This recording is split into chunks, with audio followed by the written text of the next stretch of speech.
What's up? Do you want to get in the best shape of your life? The answer is yes. And you're watching these videos. I'm here to tell you that you can't ignore the mentals, right? As Marshawn Lynch says, you got to make sure you're keeping tabs on your mentals. What I mean by that is your mindfulness, your mental performance, your mental health. Those are all going to play a critical factor in helping you get the body that you are looking for. And so in this video, I'm going to walk you through how you can think about mindfulness, how you can think about intention, and really making sure that you are being aware of everything that you are thinking so that it impacts the actions that you take. And so in this video, we're going to go into the 5 stages of mindfulness so that you can live a healthy and intentional life and not live life kind of just going by a whim by default, because default how society is designed currently will make you fat, will make you unhealthy, will make you unhappy, and ultimately not getting what you want out of life, your body specifically. And so I'm going to start you guys off with a quote from a man, Qui-Gon Jinn, the great Jedi Master. Your focus determines your reality.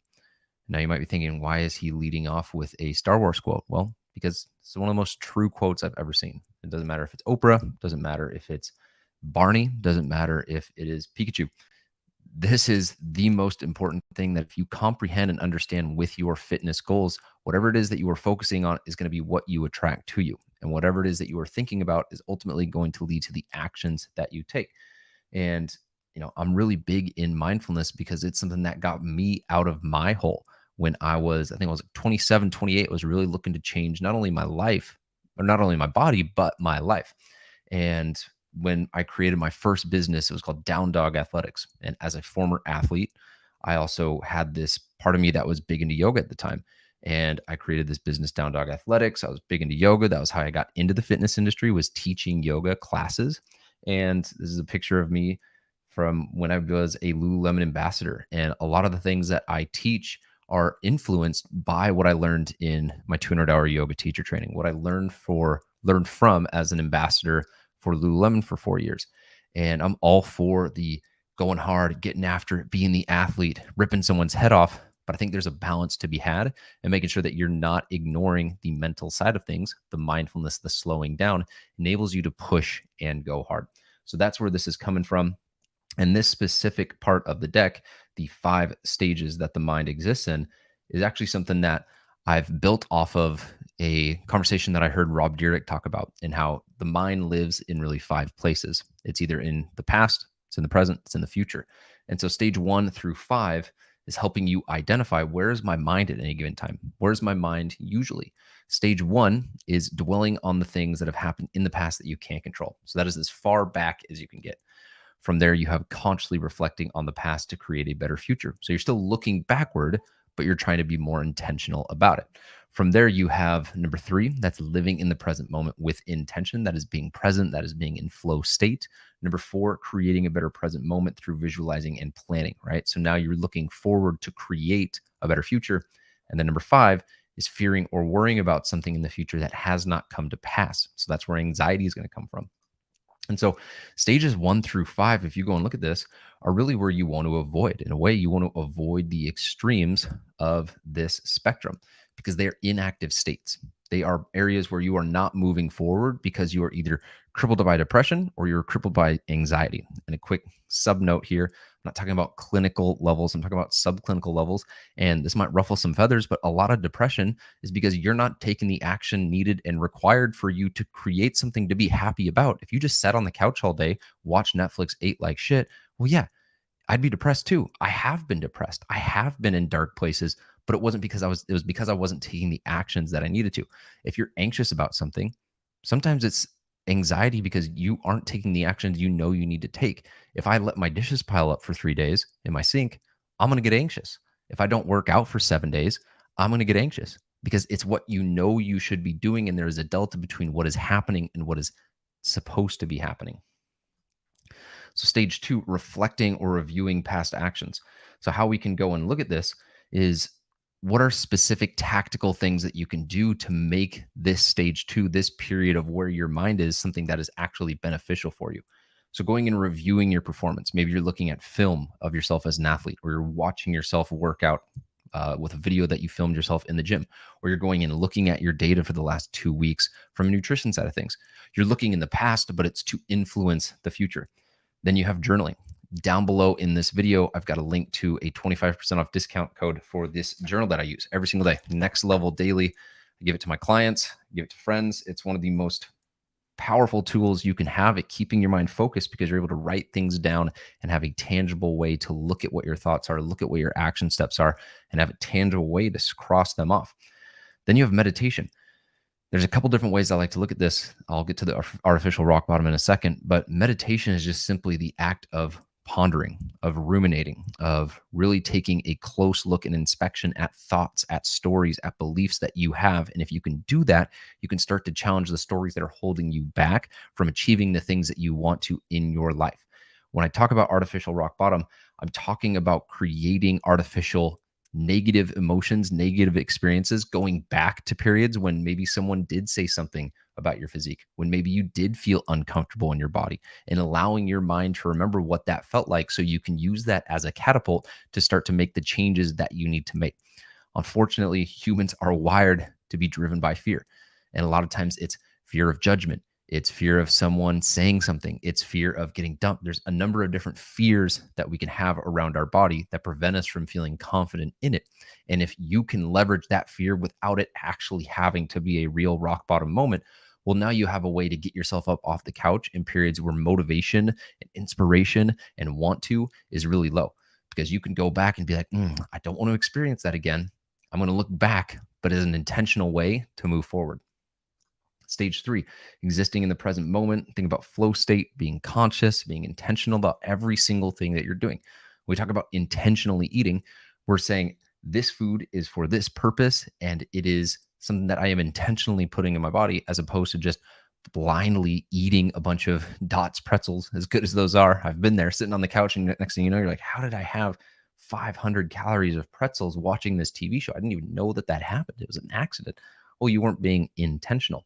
So ways that you can be intentional and ways that you can practice mindfulness: breath work, right? There's entire videos that I have on this on my channel where I dive into, 4-6 breathing. That's going to be a parasympathetic breathing. You can find videos on box breathing, 4x4x4x4.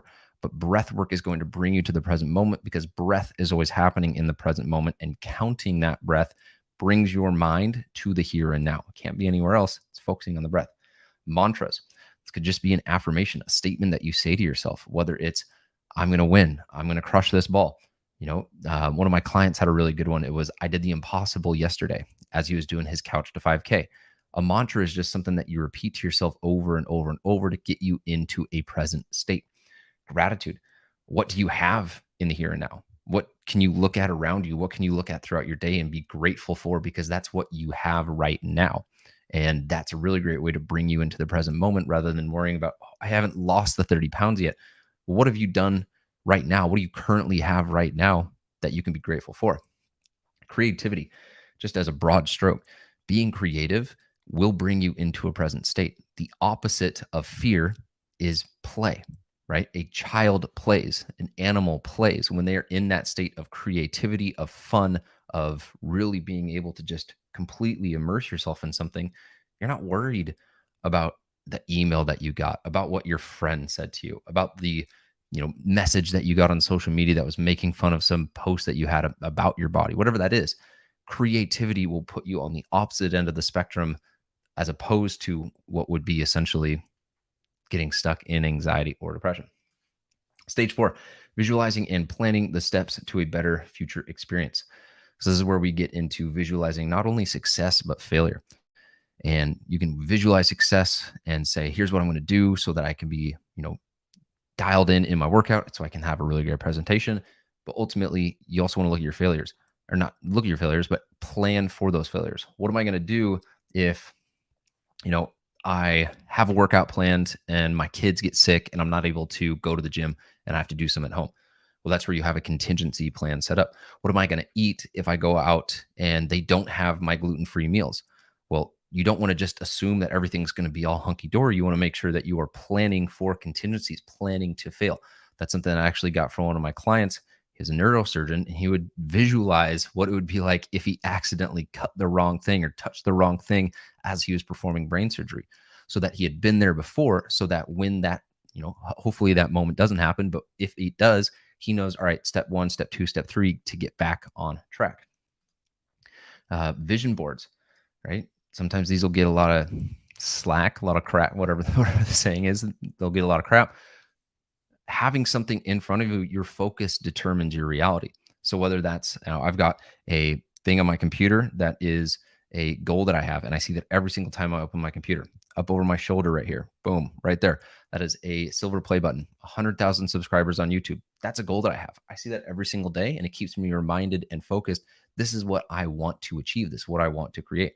So from a health standpoint, from a fitness standpoint, you can put, achievements that you want to make. You can put medals as something that you see every day. You can put, a shirt that you want to fit into. Whatever it is that gets you motivated, gets you moving, that vision board can definitely be something that puts your mind in stage 4. Another one, perfect day exercise. This is going to be linked down below this video as well. But the perfect day exercise is a really fun way to say, all right, a year from now, what does my day look like? How do I feel in my body? When am I working out? Who am I with? Who am I hanging out with? Where am I living? I've done this multiple times, and it's crazy how accurate it can be. In 2018, on a retreat in El Salvador with my friends at Live Better Co., I said, I'm going to be living alone with my now fiance. We're about to get married in a couple months. I'm going to be going on a trip to Norway with her. I am going to have a podcast, and I'm going to have an online business. The only thing that wasn't true, and there's probably more things in there. The only thing that wasn't true, though, is that we didn't go to Norway. We went to Switzerland instead.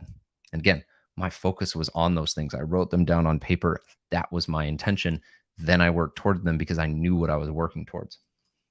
So optimizing mental performance. I stole this one from a good friend, Colin Henderson. We actually went to the same university together, Washington State. He's a little bit older than me, but he's now a mental performance coach all over the United States. And I had him on my podcast, and he introduced this to me. And I just love this. The 3 C's are how you get your mind right. The number 1, you have your counselor. They look back with you. So whether that's a counselor, a therapist, someone to go and look back at things that might have you stuck in old patterns, different traumatic experiences, they're going to look back. Your community creates the present culture. That is what essentially is your environment. And if you can curate that, that will level you up or down like a thermostat. And then number 3, your coach, right? That could be me. That could be a business coach. That could be a relationship coach, whatever that is. They are helping you create a game plan to move forward. And so if you're like, man, I'm really struggling with 1, 2, or 3, well, take a look at your counselor, your community, your coach, and say, do I have that in place, or do I not need to go and find that? Last but not least, last thing I'll say here is motivation comes after action. If you're looking for motivation to go and take action, it is January 9th, 2023. A lot of people are winding down already on their New Year's resolutions to get fit. And it's because they're relying on motivation. Action will lead motivation 10 times out of 10. And a lot of times you won't even be motivated, but you just take the action anyway. And I was having this conversation with a client, and she's a teacher. And I said, Heidi, don't you have a teacher voice where you say, hey, I know you don't want to do your homework, but you're going to do it anyway? Well, sometimes it comes down to discipline that way. You don't want to work out. You don't want to eat your chicken and vegetables, but do it anyway. Just because you're not motivated, do it anyway, right? You've got that executive, that parent, that coach, that teacher brain part of you.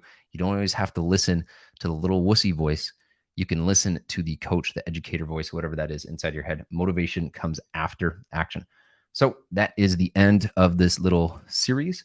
Leave a comment down below. And if you haven't yet, be sure and subscribe to the Return of the Athlete YouTube channel. I'm on it all the time. That's where I create the most amount of content, and where I love spending time with people like you and educating and helping you get better each and every day. Thanks for watching. Paul Klingen, checking out.